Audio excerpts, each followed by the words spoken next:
Weak job numbers, a recall rebuff, rogue surrogates, leak investigations, unforced verbal errors. Well, if you're going to have an August slump as a presidential incumbent, you might as well get it out of the way in June. That's one way of looking at it. But this morning, news that median family worth has fallen to 1990s levels.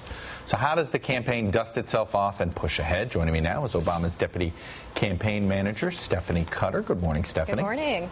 How are you?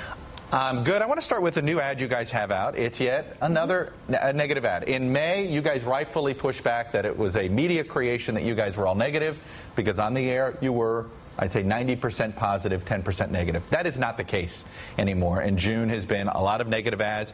You have a new one out this morning. Here's a quick clip of it, and then I want to ask you a question on the other side.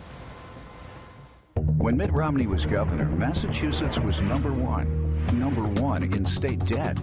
$18 billion in debt, more debt per person than any other state in the country. At the same time, Massachusetts fell to 47th in job creation. Stand by. Of all issues to bring up, is the debt the best issue for your campaign and the president to bring up, since you have not met the promises the president made on dealing with the deficit? Well, yes, Chuck, it absolutely is. Let me address two issues here. First, the president has a deficit reduction plan on the table, a detailed plan to reduce the deficit by $4 trillion. $2 trillion of that has already been enacted into law. That's real progress in paying down our debt in a responsible, balanced way to ensure that we can continue growing our economy and we're taking care of the middle class. Now, on the other side, Mitt Romney has these grand plans of how he's going to balance the budget, and he's going to adopt the Ryan budget to reduce the deficit. There's not one single study out there that shows that the Ryan plan would actually result in deficit reduction. So is it a false promise?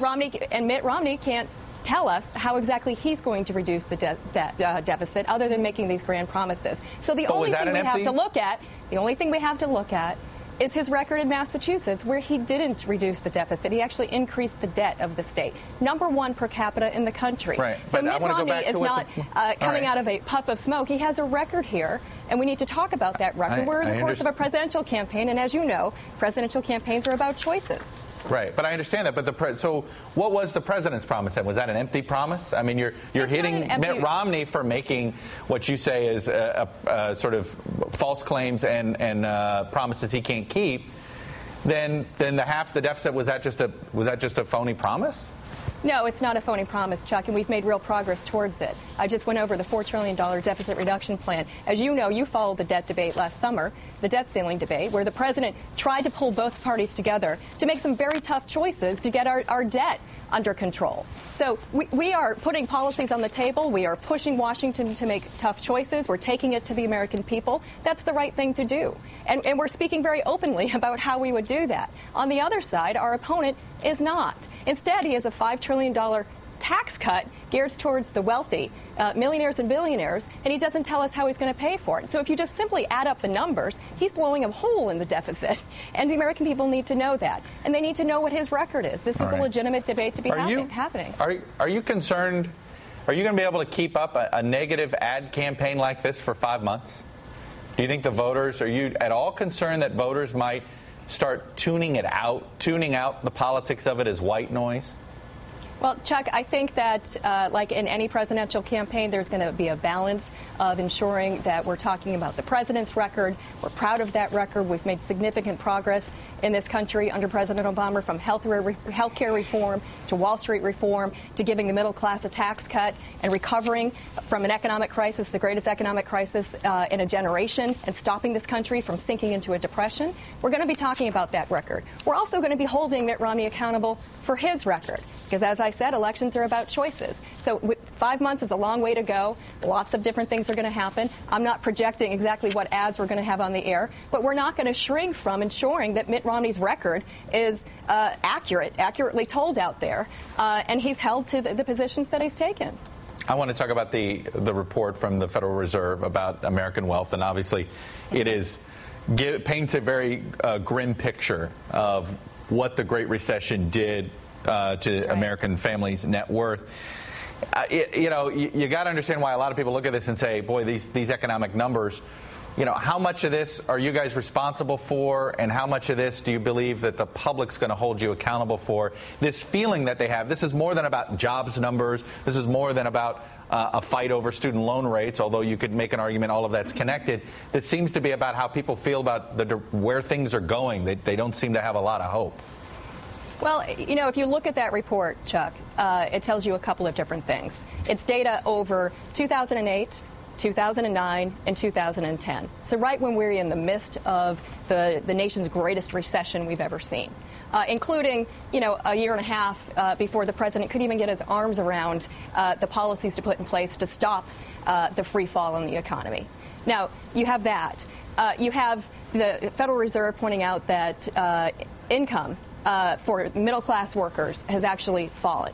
And that's a trend, according to the Federal Reserve, that we've been facing for more than a decade. It's been a downward trend for more than a decade. Yeah. And there's a reason for that. The reason is because for the last decade, we've been focusing on policies like giving tax cuts to the very wealthy, tax cuts that they didn't need and they didn't ask for, that did nothing to grow our economy and left the middle class on their own, whether it's increasing tuition, the housing bust, which is the greatest impact on the loss of wealth amongst middle class families. So the question is, what are we going to do about it? And that's really the debate that we're going to be having on this campaign. What are we going to do about it to help middle class families regain that security that once was the backbone of our economy? President has a plan in place to do exactly that. We have a proposal sitting in front of Congress to help middle-class families who may be underwater in their mortgages but responsible with their payments to actually have the ability to knock down barriers to help them refinance their mortgages that would put $3,000 back in their pockets over the course of a year.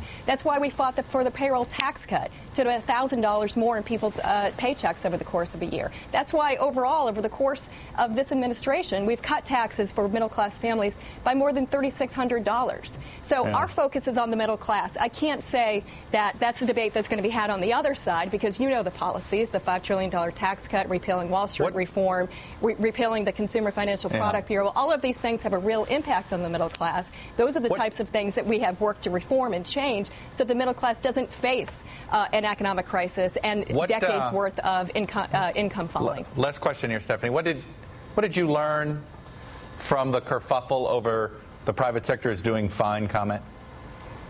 What did we learn? We learned that a statement could be significantly taken out of context in both the press and by the Romney campaign. You know what the president was saying, 4.3 million private sector jobs created over the last 27 months. We have steady job growth in the private sector, according to every leading economist and the most recent jobs report. The thing that's dragging our economy right now is the continued layoffs at the state and local level. Teachers, firefighters, cops. That's a continued drag on our economy. And there's a common sense solution to it. Yeah. Was he trying to say the private sector is healthy or healthier?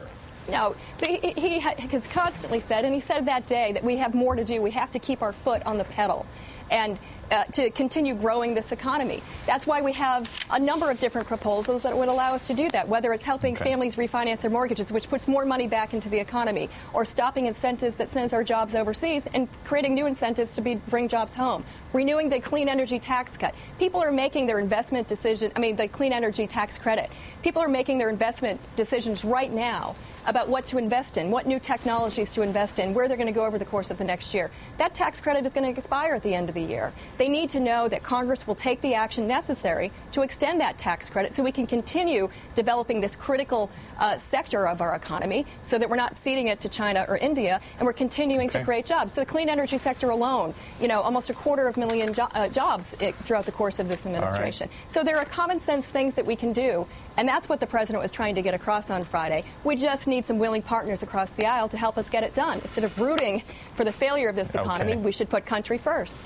Stephanie Cutter, I got to leave it there. Deputy Campaign Manager Stephanie, thank you.